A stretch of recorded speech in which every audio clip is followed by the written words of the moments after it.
this is Ree here. Thank you so much for joining me. I appreciate all of you. Om Karike Namaha. Thank you so much for liking and subscribing. It really helps me a lot.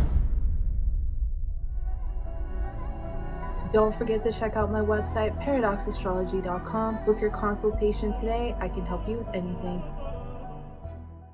And if you'd like more exclusive occult videos that I don't post on YouTube, consider subscribing to my Patreon. It also helps to support this channel. Okay, let's get into this video. This is about the D108 chart, which is your next incarnation,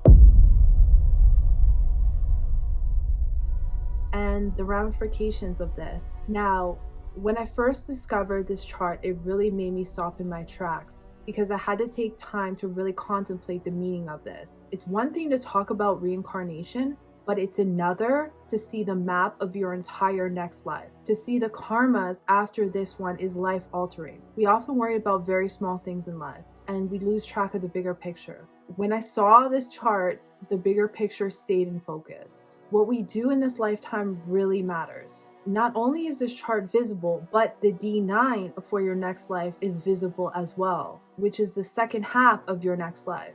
And the strength of the planets can be read. This is like Inception. Mind you, it's only a rough sketch of your next life and things can change by the minute. But this is what happens if you don't awaken yourself or make the changes necessary to do so with spiritual practice. The world is too busy trying to amass wealth, clout, and fame that they cannot take with them, especially when the majority of the world has social media. Very few are thinking about the ramifications of our actions in our next incarnation.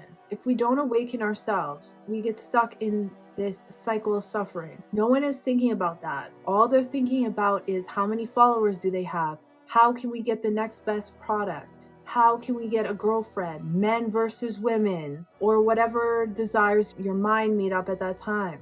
Do you truly want to get out of the matrix? Most will say yes, and then they think of a celebrity like Andrew Tate has the answers. Maybe if I buy his course and make my own money, so I'm not a slave to the system, then I can exit the matrix. You are still in the matrix. Think beyond this small mind. In fact, turn it off completely. You are not the mind, and you can't think your way out of this. Whatever you do in this lifetime is reflected in the 108 chart. The karmic algorithm has already anticipated what you will do and has written it down based on your previous actions. The thing is, you're probably living this out already in a separate timeline. As the Vedas tell us, we live in a multiverse. When you realize this, and you could see that there are some harsh karmas that you will have to pay, then you need to take the next steps to change. You'll no longer have this YOLO mindset, gotta try everything once attitude that your controllers brainwashed you into believing. They did this to keep you in the cycle of karma. You are that powerful that they literally spend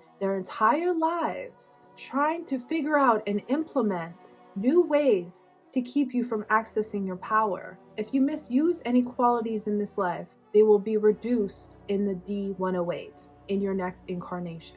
So you can check your D60, which is your past with the karmas that came into this life, and you can compare the strength to the ones in the D108. And that will tell you what you need to work on. An exalted planet in the D60, but a debilitated planet in the D108 will show you in this area you need to evolve. And this is the ultimate secret to changing your future by learning from the past. You have free will to change anything. Nothing is set in stone. And the sages gave us this divine knowledge in order to do so. I have a couple theories about how you can time shift and access your future self. I used to do this meditation very often, and I found it very effective when I was in a position in my life where I did not know what my future held, and I didn't know astrology either at that time. I would meditate and access my future self. I would visualize what I wanted and that I was actually there. Then I would access the mind of my future self to reveal to me the steps to get there. Remember, time isn't linear. I suspect that if you are meditating on the ascendant of your D108 chart or the moon at that exact degree with a clear mind, that you could talk to your future self, especially when the moon is transiting over the personal planet or the ascendant. You could establish a connection and build It's so that it awakens your future self to your past self, which is yourself right now. And this will in turn awaken yourself to the knowledge of the future self. And what if while you are doing this, your past self was doing the exact same thing and you opened up a portal to all three lives? So this life, the future, and the past. This would in turn help you understand the commonalities among all three of you, even when the physical circumstances are completely different. You would become more solid in who you truly are. You would learn mistakes faster. You would remind yourself in each life to never make the same mistake again. This would dissolve karma in 3 lives at once and change the future. I've seen crazier things that are possible. So this may sound like a stretch, but it's certainly not.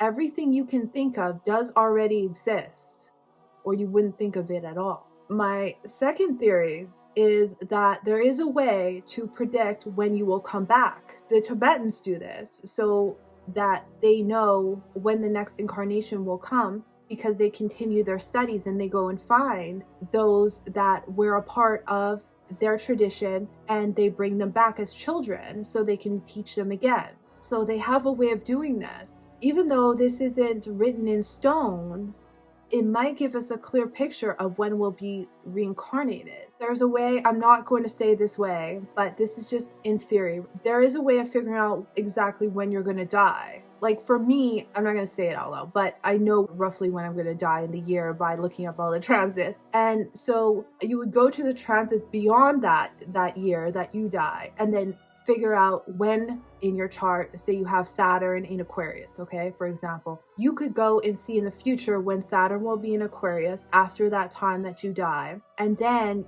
say you have Jupiter in Gemini, then you could figure out when Saturn is there and Jupiter in Gemini, and also when the nodes are there as well in the same position. And that will give you a rough idea when you'll be reborn again and in what year. I'm not sure if this is what the Tibetans do. This is very advanced knowledge to know. When I figure that out, I'll let you guys know how to do that. But this is just my theory on how to do it. And I found a rough idea when I'm going to come back.